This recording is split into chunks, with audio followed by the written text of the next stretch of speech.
Good morning. I know others are joining, and it's great to have you here. And we'll wait a minute till others come on in.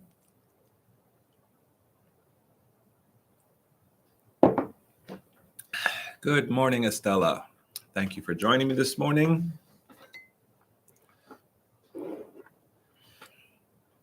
Others are joining in, scurrying about, opening their computers, getting your coffee, getting the day on the road. Every day is different. Good morning, good morning.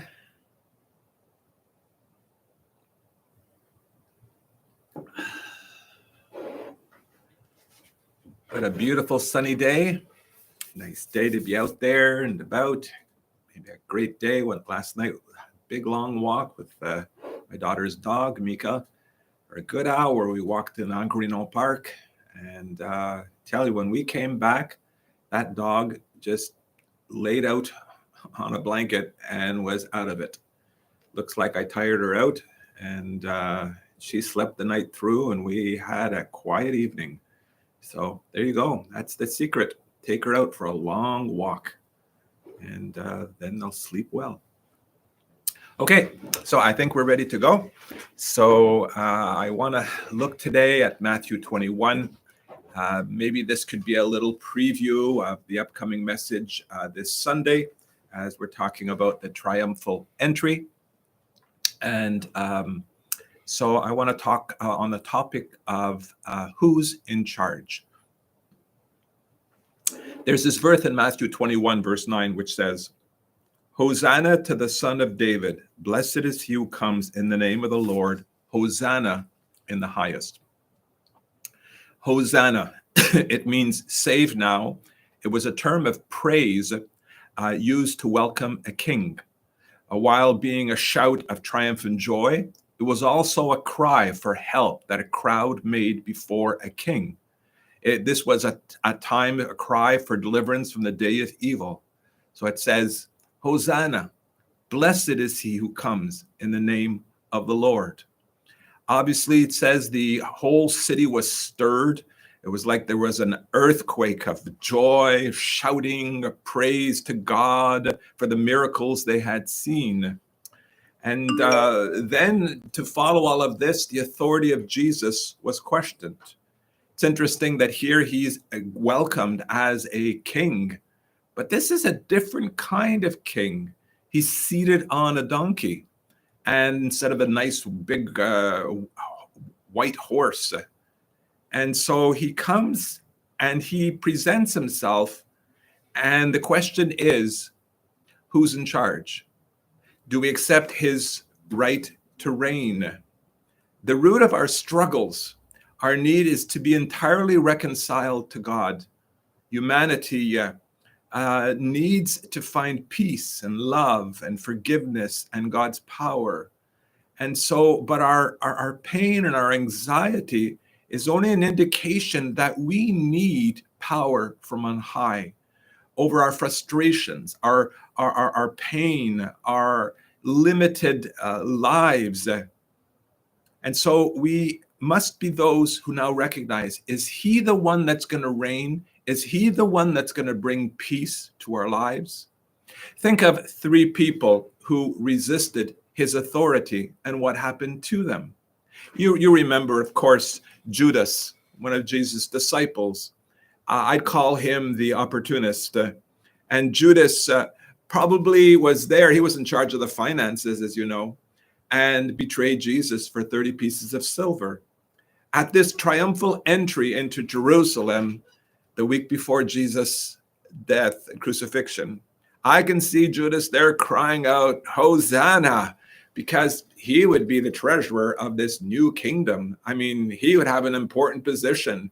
And let's get rid of the Romans and let's put Jesus on the throne, I'm sure was his cry. But Jesus eventually turned the tables on the money changers. He eventually cries out that my house will be a house of prayer. You made it into a den of robbers.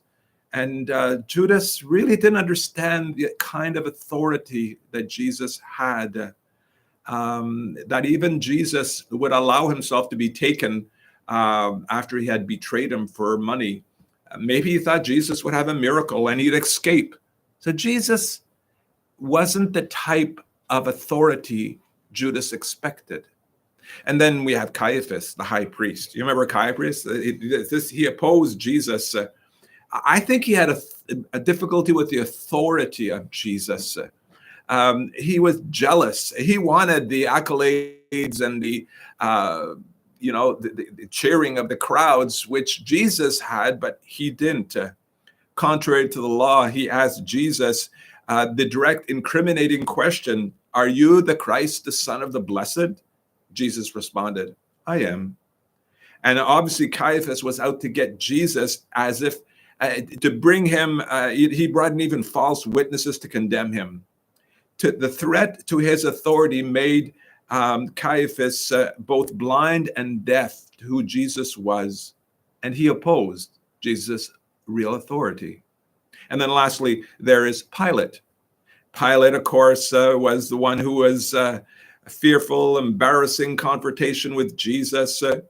He says to Jesus these words, don't have anything to do with that innocent man, his wife said to him. He says, "Don't you know I have the power to set you free?" And Jesus said, "You'd have no power except God had given it to you." His instincts told him Jesus was innocent, but he was a self-centered, weak man who put his career ahead of all else. And Jesus explained that he was not motivated by political and earthly interests. He wanted to avoid conflicts, and his position before Rome was shaky. So Pilate joined the plot with Caiaphas and against Jesus, and he sought public approval more than justice and truth. He refused the authority of Jesus. So there you have it. Judas was the opportunist, didn't understand Jesus' authority.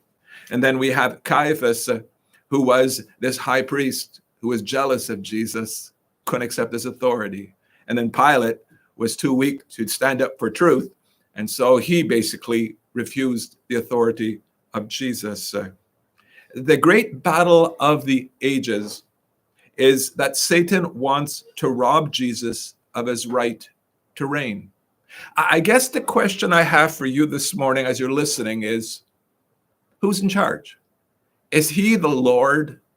Is he the authority you have in your life? Do you see him in the kind of authority and reign he wants to exercise over us?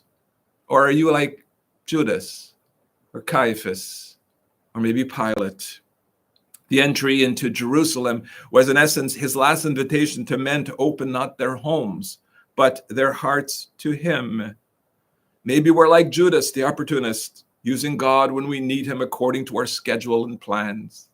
Or maybe we're like Caiaphas, the opponent, feeling threatened, worried about losing control, wanting to be the authority. Maybe we're like Pilate, the oppressed, afraid of losing public approval such that our reputation might be affected. So, Hosanna to the highest, the crowd cried out. But how did the shouts of Hosanna on Sunday transform into shouts of crucify him on Friday? One reason why the cheering stopped is that Jesus began to talk more about commitment. He talked about dying to self. And the question is, it's great to think that we can do something for God and say, we'll defend your cause, oh God. What if God, more than wanting us to defend him, is wanting us just to die to self, to allow him to be the authority over all? So this morning, commitment means that after the shouts of Hosanna, we walk to Golgotha, carrying his cross of suffering. The cheering began to stop when Jesus began to speak of commitment. Many have trouble in their lives because of an inability to accept and live with authority. Today, will you yield to Jesus and his will for your life? Who's going to be in charge? Who's the ultimate Lord of your life? The author of our lives knows that what he's doing. Will you trust him? Will you trust his love? Will you submit to his authority as the one who serves, humbles himself under the mighty hand of God, and believe that God will raise you up by his power? Those are the words I've been considering as I'm thinking of who's in charge today. Well, that's it, my friends. Thank you for joining me this morning. And just to let you know that next week we'll have a different spin to our devotionals. I won't be doing the usual Tuesday morning devotional. We will have Easter devotional starting next Sunday, and every day, Sunday to Sunday, April 10 to April 17, there will be a short devotional by different people who will be doing it. It's our Easter devotional series. So stay tuned. Every day you can go online at this channel and listen to it Sunday to Sunday. And there'll be an Easter devotional, a short one by different speakers, including myself and others in the church. So thank you for being with me. Have a great day, and just get that walk in today. It's too beautiful to stay inside. Bye now.